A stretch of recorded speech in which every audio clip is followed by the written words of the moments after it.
Students, welcome to study biology. आज का जो हमारा चैप्टर है वो है जेनेटिक्स सम बेसिक फंडामेंटल्स। ये वीडियो इस चैप्टर का पार्ट 1 है। इस वीडियो में मैं आपको जो जेनेटिक्स चैप्टर है उसके कुछ बेसिक्स बताऊंगा, ठीक है, जो आपके को जानना इम्पॉर्टेंट है और आपके एग्जाम में ये पूछे जाते हैं, ठीक है। तो इस चैप्टर की मैं बात करूं तो आपको यहाँ से ज़्यादा क्वेश्चंस आते नहीं, अगर आएंगे तो 2-3 मार्क्स के शॉर्ट आंसर्स आते हैं आपके बोर्ड्स में, या फिर 5 मार्क्स के जो लॉन्ग स्ट्रक्चर बेस्ड क्वेश्चन का जो सेक्शन होता है, जो सेक्शन बी होता है, उसमें 5 मार्क्स के क्वेश्चन आपको इस चैप्टर से पूछे जा सकते हैं, जो बेसिकली होता है आपके मोनोहाइब्रिड या फिर डाईहाइब्रिड क्रॉस के ऊपर। तो उसके ऊपर भी अगला वीडियो आएगा जिसमें मैं मोनोहाइब्रिड और डाईहाइब्रिड क्रॉस को आपको डिटेल में बताऊंगा। तो इस पार्ट में उसके बेसिक्स को आपको यहाँ पे मैं समझा दूंगा। तो पार्ट 1 आप ज़रूर देखें, वरना पार्ट 2 जो है वो आपको समझ में आने वाला नहीं है। तो पार्ट 1 जो है वो बिल्कुल इम्पोर्टेंट है। इस वीडियो को स्किप मत करना, एंड तक देखना। मैं यकीन दिलाता हूँ कि आपको ये वीडियो समझ में आ जाएगा और आपका जो चैप्टर का कॉन्सेप्ट है वो क्लियर हो जाएगा। तो चलिए बिना देर के इस वीडियो को शुरू करते हैं।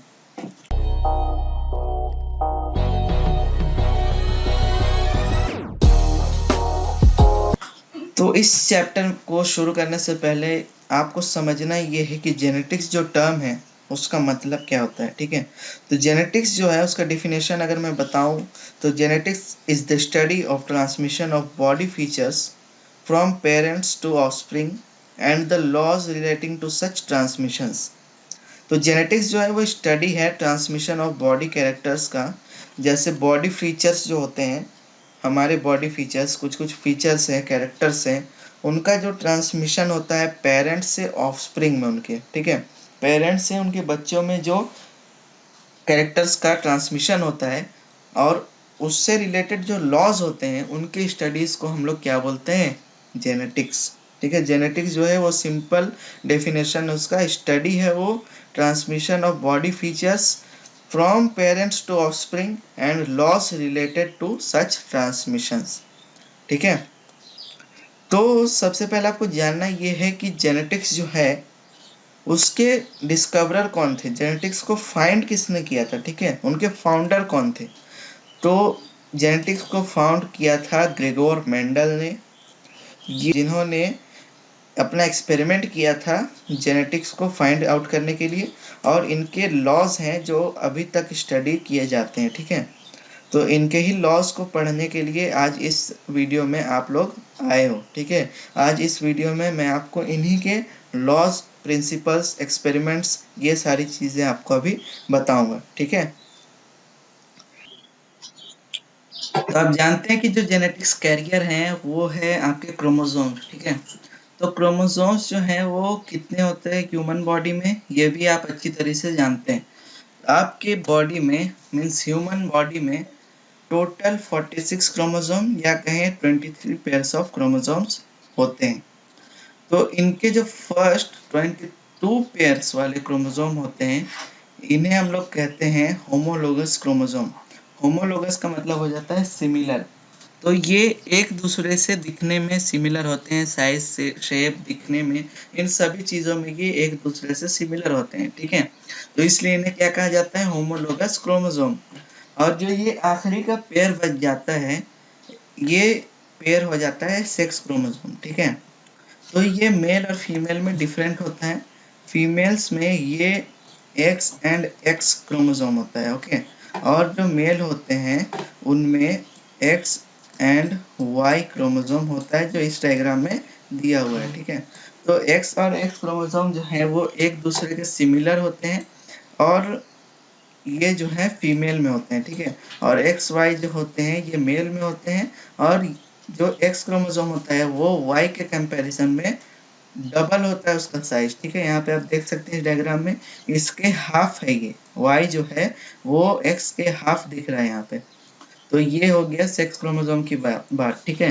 तो ये जो सेक्स क्रोमोसोम है इसी से आप आइडेंटिफाई कर पाते हो कि जो आने वाला ऑफस्प्रिंग है, जो डिटरमाइन कर पाते हो, एक तरह से कहें आप प्रेडिक्ट कर पाते हो कि जो ऑफस्प्रिंग है वो अभी आगे क्या आने वाले हैं, ठीक है। तो वो डिटर्मिनेशन कैसे होता है वो मैं आपको अभी यहाँ पे बताऊंगा। तो डिटरमाइन करने के लिए आपको समझना होगा कि ये आप अपने से भी कर सकते हो समझने के लिए घर में, ठीक है। आप अपने पेन और कॉपी ले लें और इससे आप मेरे साथ साथ यहाँ पे देखें कि इससे किस तरह से किया जाता है, ठीक है। तो फादर का हमने ले लिया, ये मेल है तो क्या होगा एक्स एंड वाई, और मदर फीमेल है तो ये क्या होगा एक्स एंड एक्स, ठीक है। तो सब ये जो क्रॉस होता है इन दोनों के बीच जो क्रॉस होगा तो ये अल्फाबेटिक ऑर्डर में यहाँ पे कराया जाता है, ठीक है। तो इनका हम लोग अल्फाबेट का ही क्रॉस करा के यहाँ पे डिटरमाइन कर पाएंगे जो आने वाला ऑफस्प्रिंग है वो क्या होने वाला है, ठीक है, सन होगा या डॉटर। तो इस तरह से इसे डिटरमाइन किया जा सकता है। तो सबसे पहले हम लोग ने ले लिया फादर का एक्स एंड वाई और मदर का ले लिया एक्स एंड एक्स, ठीक है। तो सबसे पहले आपको ये फादर का जो फर्स्ट एक्स क्रोमोसोम है और जो मदर का फर्स्ट एक्स क्रोमोसोम है उसके दोनों के बीच ये क्रॉस कराना है, ठीक है। तो इन दोनों को जब क्रॉस करेंगे तो इसका प्रोडक्ट क्या आएगा एक्स एंड एक्स। तो ये एक्स एंड एक्स किसका होता है मैंने बताया फीमेल का, तो ऑफस्प्रिंग क्या हो गई डॉटर, ठीक है। अब इसी तरह से फादर का फर्स्ट वाला और मदर का सेकंड वाला, तो ये भी एक्स एंड एक्स है तो इसका भी ऑफस्प्रिंग क्या हो गया डॉटर, ठीक है। अब आपको फादर के सेकंड वाले को लेना है जो है वाई, और जो मदर का फर्स्ट वाला है जो कि है एक्स, तो इन दोनों को जब आप लोगे तो क्या आएगा सन, ठीक है। मैं यहाँ पे ठीक से नहीं लिख पा रहा हूँ क्योंकि मैं यहाँ पे माउस से लिखता हूँ, मेरे पास पेन नहीं है, ठीक है। तो मैं यहाँ पे अभी माउस से लिख रहा हूँ इसलिए आपको शायद क्लियर ना समझ में आए, लेकिन मैं फर्स्ट सेकंड करके आपको यहाँ पे बता रहा हूँ। तो अभी आपने फादर के फर्स्ट सेकंड वाले को लिया और मदर के फर्स्ट वाले को लिया तो सन आया। अब फादर के सेकंड वाले को लेना है और फिर मदर के सेकंड वाले को लेना है, तो भी आपका जो ऑफस्प्रिंग है वो क्या आएगा सन। तो सन यहाँ पे प्रिडिक्ट किया गया कि 2 चांस होते हैं डॉटर के, 2 होते हैं सन के, ठीक है। तो ये हो गया आपका क्रॉस, ठीक है, इन दोनों के बीच का क्रॉस। तो इसे कैसे समझना है, फर्स्ट जो होता है पहला फर्स्ट को फर्स्ट से, फिर इस वाले फर्स्ट को सेकंड से, फिर इस सेकंड को इस वाले के फर्स्ट से, और फिर इस सेकंड को इस वाले के सेकंड से, इसे किया जाता है। और इस तरह से ये डिटर्मिनेशन जो है, ये प्रोसेस है, ये क्रॉस का जो प्रिडिक्शन है वो सारा किया जाता है, और ये मेंडल का ही एक लॉ है। अब अगला हम लोग यहाँ पे देखने वाले हैं कि जो जेनेटिक्स डिसऑर्डर्स होते हैं जैसे कि हेमोफीलिया जिसे कलर ब्लाइंडनेस कहा जाता है, ठीक है, ये जेनेटिक डिसऑर्डर है, ये जेनेटिकली ट्रांसमिशन होता है इनका, ठीक है। तो ये किस तरह से पेरेंट्स से ऑफस्प्रिंग में जा सकता है, कौन इसके कैरियर हो सकते हैं, कौन इनके जो है डिफेक्ट का शिकार हो सकते हैं, ठीक है, कौन इन ऑफस्प्रिंग में ये डिफेक्ट पाया जा सकता है, कितने % चांसेस हैं, ठीक है। तो इस तरह से इसे प्रेडिक्ट किया जाता है। तो जिस तरह से हमने प्रीवियस क्रॉस को कराया था उसी तरह से ये क्रॉस को भी आप यहाँ पे कराना है, ठीक है। तो किस तरह से आपको ये कराना है वो यहाँ पे देखिए। तो मैंने बताया मदर का है एक्स एंड एक्स और फादर का एक्स एंड वाई। तो यहाँ पे ये जो एक्स दिख रहा है फादर का, वो आप देखिए कि क्या दिख रहा है यहाँ पे, जो फादर है वो किससे ये है अभी ग्रसित है, वो हेमोफीलिया से ग्रसित है, ठीक है, वो अफेक्टेड है, इन्हें कलर ब्लाइंडनेस की शिकायत है, ठीक है, इनको कलर ब्लाइंडनेस है। तो इसलिए इसे रेड कलर में यहाँ पे दिखाया जा रहा है ताकि आप यहाँ पे अलग से समझ सको, ठीक है। तो अब ये एक्स वाला जो है ये फादर में है डिफेक्ट, फादर जो है वो कलर ब्लाइंड है, और वाई जो है ये नॉर्मल है, ये ठीक ठाक है, ठीक है। तो अब यहाँ पे किस तरह से करोगे, ये फर्स्ट वाले को आप इसके फर्स्ट वाले से क्रॉस कराओगे तो यहाँ पे जो प्रोडक्ट है वो क्या हो गया यहाँ पे डॉटर, ठीक है। तो ये डॉटर का आप यहाँ पे देखो कि जो ये सेकंड वाला जो एक्स क्रोमोसोम है ये डिफेक्टेड है, ठीक है, लेकिन ये जो डिफेक्ट है वो इसमें शो नहीं हो रहा है, ठीक है। ये जो डॉटर्स है वो कलर ब्लाइंड नहीं है लेकिन ये कलर ब्लाइंडनेस को कैरी कर रही हैं, ठीक है, ये कलर ब्लाइंडनेस को क्या कर रहे हैं कैरी कर रहे हैं। अब इसी तरह से आप ले लो फादर के सेकेंड वाले को, ठीक है, और मदर के फर्स्ट वाले को। तो यहाँ पे ऑफस्प्रिंग क्या आया एक्स एंड वाई। तो यहाँ पे आप देखो एक्स में भी डिफेक्ट नहीं है, वाई में भी डिफेक्ट नहीं है, तो सन जो है वो क्या है नॉर्मल। अब हम लोग को लेना है मदर का सेकेंड वाला और फादर का फर्स्ट वाला। तो यहाँ पे ऑफस्प्रिंग जो है वो डॉटर है क्योंकि एक्स एक्स है, लेकिन जो एक एक्स क्रोमोसोम में डिफेक्ट है, लेकिन ये डॉटर भी जो है ये कलर ब्लाइंड नहीं होगी, ये उसकी कैरियर होगी, ठीक है। अब यहाँ पे आप देखो कि आपको यहाँ पे अगला जो है वो कराना है इस सेकंड वाले को, ठीक है, जो मदर का सेकंड वाला है और फादर के सेकंड वाले को आपको सिंपली क्रॉस कराना है। तो यहाँ पे इसका क्या है प्रोडक्ट, वो है एक्स एंड वाई, और ये दोनों में डिफेक्ट नहीं है तो नॉर्मल सन्स यहाँ पे आपके आ गए। और जो डॉटर्स हैं वो यहाँ पे कैरियर हैं, वो खुद नहीं है, मीन्स इनके ऑफस्प्रिंग में चांस है कि कलर ब्लाइंडनेस का जो डिफेक्ट है, जो जीन में डिफेक्ट है, वो पास आउट हो सकता है। ठीक है, आपको समझ में आ गया होगा। अब हम लोग देखने वाले हैं, अब इस चैप्टर का मोस्ट इम्पॉर्टेंट थिंग यहाँ पे आपका आ चुका है टॉपिक, ठीक है, जो है मेंडल्स एक्सपेरिमेंट। तो इसे मैं आपको इजीली समझाऊंगा ताकि आप ये वीडियो ज़्यादा लंबा ना हो और आप तुरंत समझ जाओ, ठीक है। तो मेंडल ने क्या किया था, एक्सपेरिमेंट किया था। ये जेनेटिक्स को जो डिस्कवरी हुई थी इसके लिए इन्होंने एक किया था एक्सपेरिमेंट। तो ये एक्सपेरिमेंट उन्होंने किया था पी प्लांट के ऊपर, जो मटर होता है उसके ऊपर इन्होंने एक्सपेरिमेंट किया था, उस प्लांट के ऊपर, ठीक है। क्योंकि जो पी प्लांट होता है उसके बहुत सारे कैरेक्टर्स होते हैं, डिफरेंट डिफरेंट कैरेक्टर्स होते हैं, और उनके बीच क्रॉस कराना, ये सारी चीज़ें थोड़ा आसान हो जाती है, ठीक है, आसान बनती है और आप काफ़ी कुछ उनसे ऑब्जर्व कर पाते हो। इसलिए उन्होंने गार्डन से अपना एक पी मीन्स गार्डन जो था उनका, वहाँ पर उन्होंने पी प्लांट पे एक्सपेरिमेंट करना शुरू किया था, ठीक है।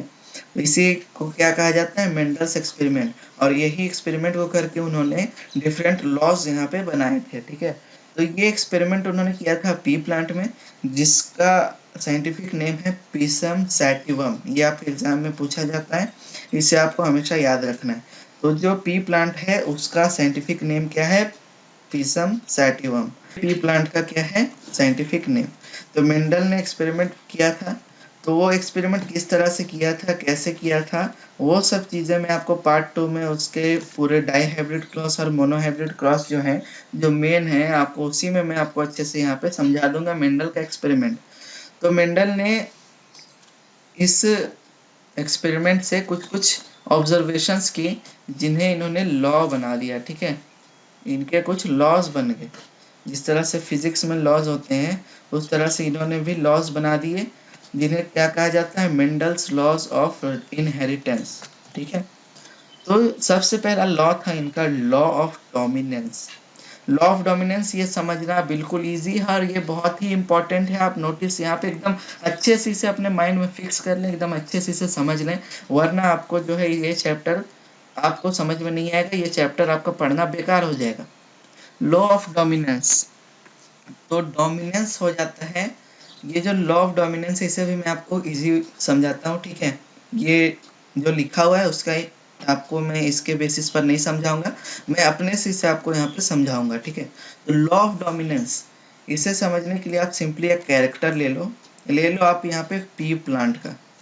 तो पी प्लांट के कैरेक्टर होते हैं, एक होता है टॉल, एक होता है ड्वार्फ। दो तरह के पी प्लांट होते हैं, टॉल मतलब लंबा, ड्वार्फ मतलब बौना या फिर आप कह सकते हो छोटा, ठीक है।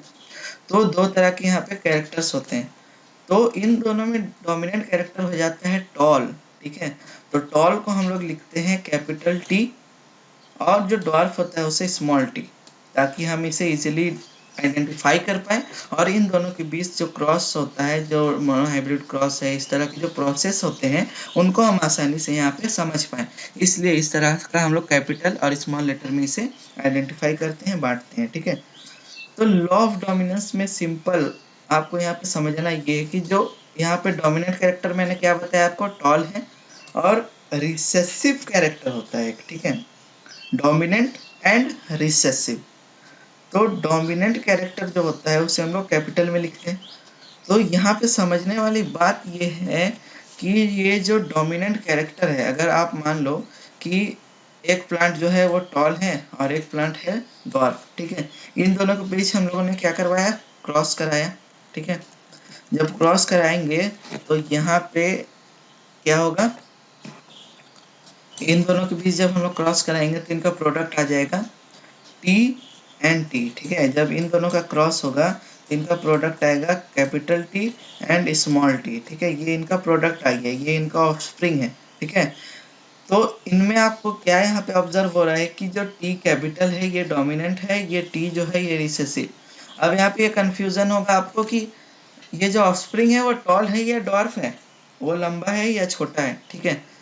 तो मैं आपको यहाँ पे बता दूं कि जो ऑफस्प्रिंग होगा वो लंबा होगा, वो टॉल होगा। वो इसलिए क्योंकि इस लॉ ऑफ डोमिनेंस के बेसिस पर ये कहा गया है, इस लॉ में ये बताया गया है, मेंडल ने ये बताया है कि जो डोमिनेंट कैरेक्टर होता है वो रिसेसिव कैरेक्टर को, डोमिनेंट के ऑपोजिट हो जाता है रिसेसिव।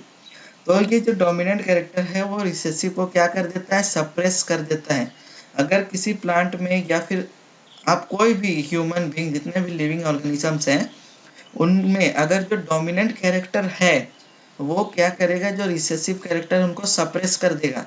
मीन्स जो डोमिनेंट कैरेक्टर है उनके होते हुए ये खुद को शो नहीं कर सकता है, जो रिसेसिव कैरेक्टर है वो खुद को यहाँ पे एक्सप्रेस नहीं करता है, वो अनएक्सप्रेस हो जाता है, वो दबा दिया जाता है किनके द्वारा, डोमिनेंट कैरेक्टर के द्वारा। ठीक है, तो जो कैपिटल टी है वो स्मॉल टी को यहाँ पे सप्रेस कर देगा, तो प्लांट का जो ऑफस्प्रिंग है वो यहाँ पे क्या हो गया, टॉल। तो ये सिंपल सा लॉ ऑफ डोमिनेंस। ओके, अब अगला है लॉ ऑफ सेग्रीगेशन।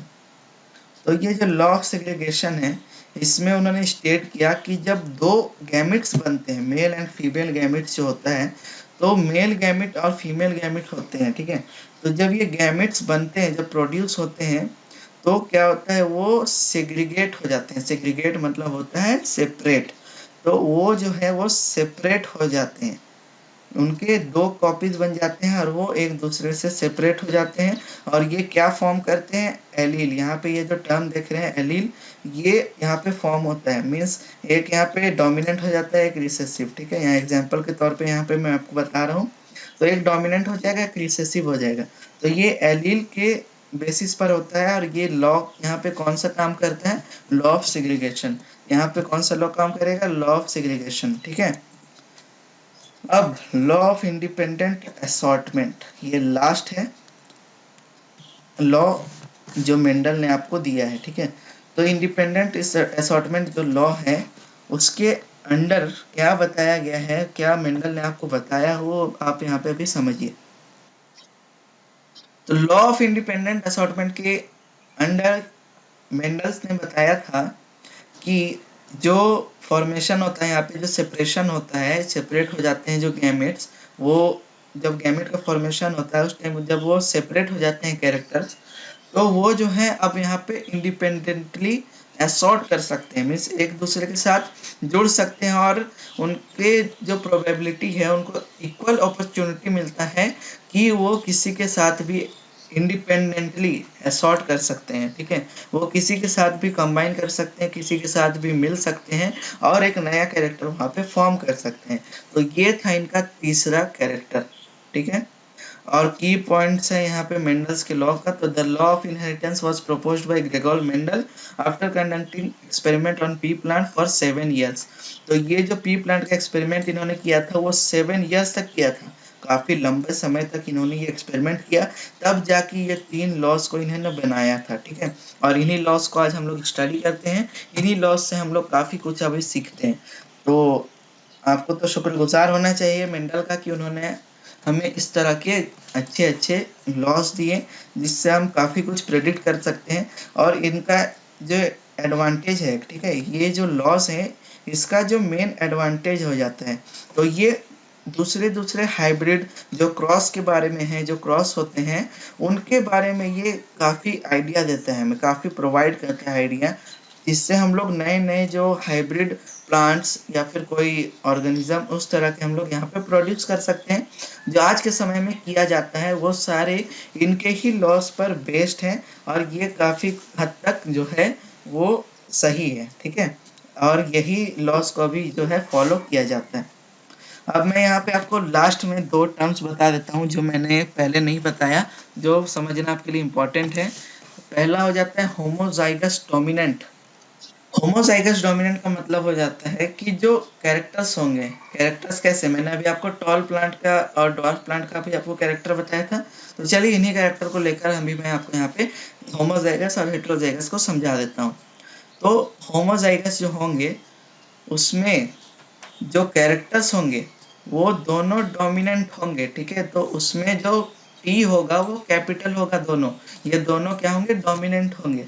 तो इसे हम लोग पूरी तरह से डोमिनेंट कह सकते हैं, इसमें कोई सेपरेशन नहीं होगा, ये दोनों एक दूसरे को शो करेंगे, ठीक है, ये अपने आप को शो करेंगे। तो यहाँ पे जो प्लांट होगा वो क्या होगा, टॉल होगा, ठीक है। तो यही जो इसे क्या कहते हैं हम लोग, होमोजाइगस डोमिनेंट, ठीक है। और नेक्स्ट टर्म आ जाता है हेटेरोजाइगस डोमिनेंट, जो हो जाता है एक डोमिनेंट हो जाएगा पूरी तरह, एक रिसेसिव हो जाएगा पूरी तरह। तो ये डोमिनेंट जो है ये रिसेसिव को सप्रेस कर देगा। तो इस केस में हम लोग इसे क्या कहेंगे, हेटेरोजाइगस डोमिनेंट, ठीक है, इस तरह से कहते हैं। और अगर यहाँ पे दोनों ही रिसेसिव हो, means small T and small T दोनों यहाँ पे रिसेसिव हो, तो यहाँ पे हम लोग इसे क्या कहेंगे, होमोजाइगस रिसेसिव, ठीक है, होमोजाइगस रिसेसिव इसे हम लोग कह सकते हैं, या फिर सिंपली आप यहाँ पे रिसेसिव भी इसे कह सकते हैं, क्योंकि ये दोनों रिसेसिव है, मीन्स यहाँ पे जो प्लांट है वो क्या होगा, ड्वार्फ होगा, वो बौना होगा, वो छोटा होगा, ठीक है। तो ये थे कुछ टर्म्स इससे रिलेटेड। और एक और दो टर्म्स हैं जो आपको समझने यहाँ पे इम्पोर्टेंट है, एक हो जाता है फेनोटाइप, एक हो जाता है जीनोटाइप, ठीक है। तो सबसे पहले जीनोटाइप क्या होता है, जीनोटाइप है the set of genes present in cell of an organism. तो जो जीन्स हैं वो, जो कैरेक्टर्स हैं वो एक ऑर्गेनिज्म में कितने प्रेजेंट है, ठीक है, उन्हें हम लोग क्या कहते हैं, जेनोटाइप। और फेनोटाइप किसे कहते हैं, जो ऑब्जर्वेबल कैरेक्टरिस्टिक होते हैं, जो जेनेटिकली कंट्रोल्ड किए जाते हैं, जो जीन्स जो है वो कंट्रोल करता है जो कैरेक्टर्स को, जिन्हें हम ऑब्जर्व कर सकते हैं, उन्हें हम लोग क्या कहते हैं, हम लोग फेनोटाइप कहते हैं। तो इस वीडियो में बस इतना ही, मिलते हैं अगले वीडियो में। अगले वीडियो में मैं आपको बताऊंगा मोनोहाइब्रिड एंड डाईहाइब्रिड क्रॉस के बारे में, जो आपका मोस्ट इंपॉर्टेंट टॉपिक है इस चैप्टर का। तो इस वीडियो को आप ज़रूर देखना।